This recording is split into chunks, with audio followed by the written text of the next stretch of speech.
Good morning, everyone, and welcome to CR International School Online Study System. How are you, dear student? I hope अभी आपने अपनी study को continue रखा हुआ है। हमने इस चैप्टर का एक वीडियो आपको पहुंचा दिया है और आपने वो वीडियो देखा होगा। So we started this chapter from the railways because बाकी का जो पार्ट था वो हमने अपनी क्लासेस में डिस्कस किया था। अभी कुछ पार्ट बचे हुए हैं, हम लोग उनके बारे में इस यहाँ पर डिटेल से डिस्कस करेंगे। एंड अभी आपको किसी तरह के नोट्स प्रिपेयर नहीं करने हैं। अभी आपके पास जो बुक है एवरग्रीन की जो बुक हमारे पास रहेगी, आई लेट यू नो कि which questions we need to learn, इसमें में कौन से क्वेश्चंस को लर्न करना है एंड किस क्वेश्चंस के आपको नोट्स बनाने हैं, I will let you know, उसके बारे में मैं आपको इन्फॉर्म करूंगा। Right, then will start it. First let us understand about the topic. पहले हमारा काम है टॉपिक को अंडरस्टैंड करना। And if you understand it well, अगर आप इसको अच्छे से समझ में आता है, then you will be answer every question easily. आप हर एक क्वेश्चन को बड़े आराम से आंसर कर पाएंगे अगर आपको टॉपिक अच्छे से समझ में आता है तो। Let us start with the topic. अभी जो हमने स्टार्ट किया था last time, we discussed about the railways. Railways के बारे में डिस्कस किया था हमने। In which areas we can let down the railway tracks. किस एरिया के अंदर रेलवे ट्रैक्स को हम लोग बड़े आराम से लेट कर सकते हैं, लगा सकते हैं। And which area have problem of laying down the railway tracks. तो किसी एरिया के अंदर हम लोग तीनों ही जो हमारे फैक्टर्स थे, जैसे कि आप तीनों ही जो हमारे रिलीफ फीचर्स थे, उनके बारे में डिस्कस किया था। Plains, plateau and the mountains. Basically we have discussed all this कि किस एरिया के अंदर हमें जो रेलवे नेटवर्क है वो बनाना इजी होगा और कौन कौन से फैक्टर्स हैं जो रेलवेज के लेट डाउन में played a very important role. So today we'll start the another part of this railways. What problems of the railways? Railways के सामने जो प्रॉब्लम्स हैं, चैलेंजेस हैं, that's we are going to talk about today. देखिए, relief features के अलावा भी बहुत सारे relief, no doubt that is very important factors that is faced by the railways. Railways के द्वारा जो फेस किया जाता है आपका जो रिलीफ फीचर्स है वो तो है ही हमारे पास, दैट वी हैव डिस्कस्ड कि ये जो हमारा रेलवेज है इट रिक्वायर्स प्लेन्स। उसमें प्लेन जो होंगे वहाँ पे बड़े आराम से इसको लेट डाउन किया जा सकता है। But if you talk about the mountain area, hilly region, so that's very difficult to let down the railways over there. So except these we have some I have gathered some challenges through the books. आपकी books में जो challenge दिए गए हैं वो हम इसमें discuss करने वाले हैं। So today's topic will be the what are the challenges of the railways. So we have a very simple question. हमारे सामने क्वेश्चन भी आता है कि what are the challenges faced by the railways in India specially. अगर हम India के concern से बात करें तो इंडिया के अंदर ऐसे कौन से चैलेंजेस हैं जो रेलवेज हमारी फेस कर रही है, that we will talk about. See the very first is challenges faced by the Indian railways. कौन कौन से चैलेंजेस जो इंडियन रेलवे फेस कर रही है? The very first is difficult to lay down railways in the area such as. देखिए, relief features के बारे में डिस्कस कर लिया था कि ये फीचर्स इंपॉर्टेंट है रेलवेज के लिए भी। कि जैसे प्लेन के बारे में डिस्कस किया था कि वहां पे भी रेलवेज को लगाना इजी होता है, जबकि हम माउंटेन को कंपैरिजन करते हैं तो वहां पे इकोनॉमिकल एक्टिविटीज नहीं है। जो टेरेन है वो भी हमारे पास डिसैक्टेड टेरेन्स होता है।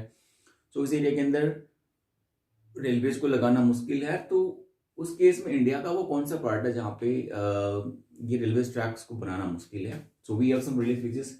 कौन कौन से एरिया के? Sandy plains of the Rajasthan. Rajasthan में जो सैंडी प्लेन है हमारे पास, यानी कि जहाँ पे मिट्टी आपकी काफ़ी ज़्यादा हवा के साथ ट्रांसपोर्ट की जाती है आपका, तो वहाँ पे डिफिकल्ट होती है क्योंकि हवा के आने की वजह रेलवे ट्रैक्स होते हैं वो आपके दब जाते हैं। उसकी वजह से वहाँ पे रेलवे ट्रैक्स बनाना बहुत ही मुश्किल होता है। तो हमारे इंडिया का जो वेस्टर्न पार्ट है राजस्थान स्पेशली अगर हम बात करें तो वहाँ पे ये हमारे पास डेजर्टेड एरिया है, डेजर्ट पड़ता है पूरा, और वहाँ पर रेलवे ट्रैक्स बनाए जा सकते हैं नो डाउट। बट बनाने की बाद उनको मेंटेन करना या उनको प्रॉपरली बनाए रखना, that is difficult because railway tracks जो होते हैं हमारे पास वो जो डस्ट स्टॉर्म्स आते हैं उनकी वजह से वो वहाँ पर ढक जाते हैं और उन पे रेलवे को रन करा पाना फिर क्या होता है आपका काफ़ी ज़्यादा मुश्किल हो जाता है। Second one is swampy of the Gujarat. दूसरा हमारे पास गुजरात जो हमारा स्वम्पी दलदली वाला क्षेत्र पड़ता है, वहाँ पर भी जब टाइड्स वगैरह आते हैं या फिर बारिश जब होती है तो जो हमारे रेलवे ट्रैक्स होते हैं वो सबमर्ज हो जाते हैं, पानी के अंदर चले जाते हैं आपका, या कीचड़ होने की वजह से स्टेबल नहीं हो पाते हैं आपका। इसलिए उस एरिया में भी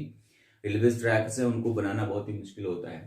forest tracks of the Madhya Pradesh, Chhattisgarh, Orissa and the Jharkhand. Next is जो फॉरेस्ट एरिया पड़ता है, स्पेशली अगर हम बात करेंगे हमारे पास सेंट्रल पार्ट ऑफ इंडिया में मध्य प्रदेश है, छत्तीसगढ़ है, उड़ीसा है, झारखंड है, ये फॉरेस्टेड एरिया पड़ता है। तो इसमें बहुत सारे एनवायरमेंटल कंसर्न भी हमारे सामने आता है, इंटरनेशनल मैटर भी हमारे पास बन जाता है कि हम लोग पेड़ों को नहीं काट सकते हैं। तो उस एरिया में भी because of the environmental issues हम वहाँ पे रेलवे ट्रैक्स नहीं बना सकते, क्योंकि रेलवे ट्रैक्स बनाने के लिए बहुत सारे पेड़ों को क्लियर किया जाएगा। So that will somewhere lead to the dis, कह सकते हैं आपका, कि जो हमारा एनवायरनमेंट है, डिग्रेडेशन ऑफ द एनवायरनमेंट को लीड करता है। तो वो भी हमारे पास पॉसिबल नहीं है उस एरिया के अंदर कि हम लोग उसमें रेलवे ट्रैक्स को बना सकें। Second one is stretches of the Sahyadri could be crossed only through the rail passes. जैसे हम लोग वेस्टर्न घाट की बात करते हैं, तो वेस्टर्न घाट में जो आपका कोंकण तट है हमारे पास, मालाबार तट, इट इज कंटिन्यूस माउंटेन्स, काफी माउंटेन्स हैं वहां पर, तो उनको क्रॉस कर पाना it is very difficult. Tunnels बनाना भी इतना ज्यादा आसान नहीं होता है। तो वहां पे जो सिर्फ पासेस हैं आपके, उन पासेस के थ्रू ही क्या किया जा सकता है, रेलवे ट्रैक को बनाया जा सकता है। एग्जाम्पल हमारे पास कोंकण रेलवे जो रिसेंटली हमारे पास क्या हुआ है, अभी स्टैब्लिश किया गया है। तो ये इन पासेस के थ्रू हम लोग पास कर रेलवे ट्रैक्स को बना सकते हैं। आपका एक पर्टिकुलर एरिया से हम लोग बना पाएंगे। That is the limitation of the railways over there. वो हमारे रेलवे की लिमिटेशन है कि उस एरिया के अंदर रेलवेज को लगा पाना या रेलवे ट्रैक्स को बना पाना हमारे लिए मुश्किल होता है। Next is some common problems, many passengers travels without ticket। देखिए सिंपल सी बात है, to run a business, to run anything we need a economy।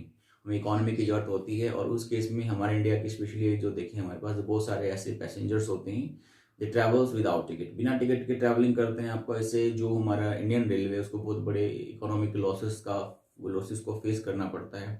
काफ़ी ज़्यादा जो हमारी रेलवेज होती है वो कहते हैं ना कि घाटे में चल रही है हमारे पास, it faces lots of losses due to the such kind of activities that passengers travels without ticket. Next one is theft and damaging railways property still continue. अभी भी देखिए हमारे पास we got our freedom in 1947 and we are in the era of the 21st century. Still we have a mentality कि जो private properties होती हैं और public properties होती हैं हमारे बहुत ज़्यादा डिफरेंस होता है। हमें लगता है कि जो गवर्नमेंट प्रॉपर्टी है that's our own and we can damage it easily, और उसको बड़े आराम से डैमेज कर जाते हैं हमारे पास समवेयर, कि हमारा अपना भी कंट्रीब्यूशन होता है। अगर हमें अपने कंट्री के डेवलपमेंट में अगर साथ देना है तो गवर्नमेंट प्रॉपर्टी को भी we need to take as a private, अपनी प्रॉपर्टी समझना होगा और उसको डैमेज करने से बचाना होगा। क्योंकि आज भी देखते हैं रेलवे ट्रैक्स होते हैं आपके, उनको दे कैन बी डैमेज, चोरी कर ली जाती है या दूसरी प्रॉब्लम्स आ जाती हैं, रेलवे टैक्स को उखाड़ दिया जाता है। So this is the problem because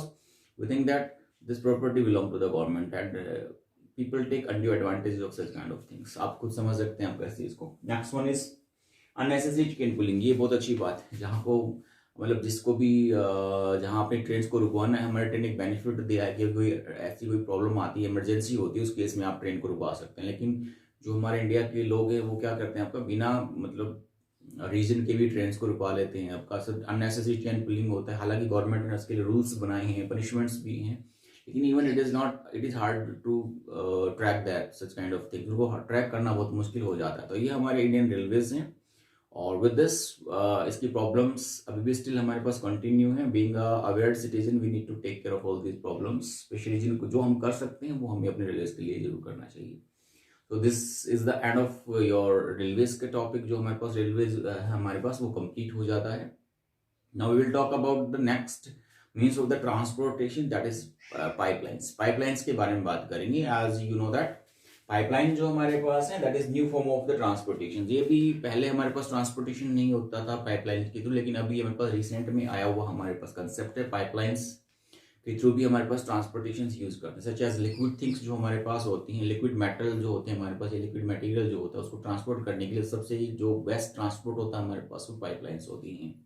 C earlier use to transport only water, but पहले सिर्फ इसका जो यूज किया जाता था सिर्फ वाटर को ट्रांसपोर्ट करने के लिए, क्योंकि लोग हमारी जो ट्रांसपोर्टेशन लिमिट्स थी वो सिर्फ वाटर तक ही सीमित थी। But now we can transport crude oil. अब हमारे पास टेक्नोलॉजी आ गई है, और इस टेक्नोलॉजी की हेल्प से हम लोग क्या कर पा रहे हैं, क्रूड ऑयल है उसको ट्रांसपोर्ट कर पाते हैं, पेट्रोलियम प्रोडक्ट्स जो होते हैं उनको हम लोग ट्रांसपोर्ट कर पाते हैं, एंड नेचुरल गैसेस वगैरह होती है उनको हम लोग ट्रांसपोर्ट कर पाते हैं। टू कहाँ पर ले जाएंगे हमारे पास, जैसे कि रिफाइनरीज तक ले जाना है, वहाँ पे हम लोग इसको ले जाए। फर्टिलाइजर्स फैक्ट्रीज है, वहाँ पर पेट्रोलियम प्रोडक्ट्स को पहुंचाना इजी हो गया है। And the big thermal power plants में भी हमारे पास इनको पहुंचाना इजी हो गया। अब इससे काफ़ी ज़्यादा जो ट्रांसपोर्टेशन है वो हमारे पास किया जाना शुरू हो गया है। देन नेक्स्ट इज जो अब हमारे पास एक टेक्नोलॉजी है सॉलिड को हम लोग स्लर्स में कन्वर्ट करते हैं, solid can be converted slurs and after slurs transported through the pipelines, और उसको फिर हम लोग पाइपलाइंस के थ्रू लोग क्या कर सकते हैं, आपका ट्रांसपोर्ट कर सकते हैं. So we have this one. Then Indian cost, initial cost of this pipeline is very high. जब हम कॉस्ट की बात करते हैं तो पाइपलाइंस में जो इनिशियल कॉस्ट होती है वो बहुत ज़्यादा लगती है, ले डाउन करने में काफ़ी ज़्यादा पैसा लगता है इसमें आपका. But if you talk about the long term, so लंबे समय की अगर हम बात करेंगे to maintain it, so it is very negligible, neglect कह सकते हैं आपका, कि इसमें जो पैसा लगेगा for the maintenance that will be very very few, और नॉमिनल कह सकते हैं, आपको थोड़ा बहुत पैसा लगता है आपका. एक बार आपने रेलवे लाइंस को, आपका जो पाइपलाइंस उनको बिछा दिया, तो उसके बाद फिर इसमें मेंटेन करने का काम इतना ज़्यादा नहीं होता है. सो दिस इज द, कह सकते हैं आपका कि the initial cost of the pipelines is very high. But if you talk about the running cost, अगर हम रनिंग कॉस्ट की अगर हम बात करते हैं, so maintenance is very low, वो बहुत ही कम आती है comparison to the railways, roadways and other different ways of the transportation.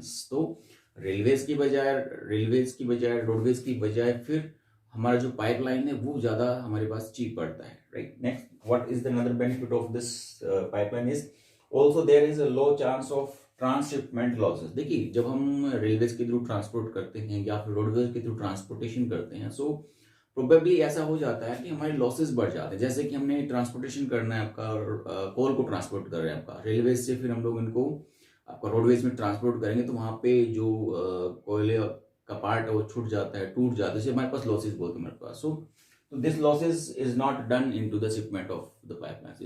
इस तरह का जो हमारे पास लॉसेज जो होता है वो नहीं होता है. दूसरे एक्सीडेंटल इश्यूज रेलवेज में भी हो सकता है आपका, रोडवेज में हो सकता है आपका, तो यहाँ पे इसके चांसेस नहीं होते हैं हमारे पास, ठीक है. तो ये हमारे पास बेनिफिट है पाइपलाइंस के, the benefits of the pipelines. So इसके बाद हम लोग नेक्स्ट पार्ट डिस्कस करेंगे different kinds of the wages, कहाँ पे पाइपलाइंस बिछाई गई हमारे पास, उन चीज़ों के बारे में लोग डिस्कस करेंगे. Till now have great time. अगर आपकी कोई क्वेरी होती है तो आप डेफिनेटली मुझे व्हाट्सअप कीजिएगा, I will answer your questions.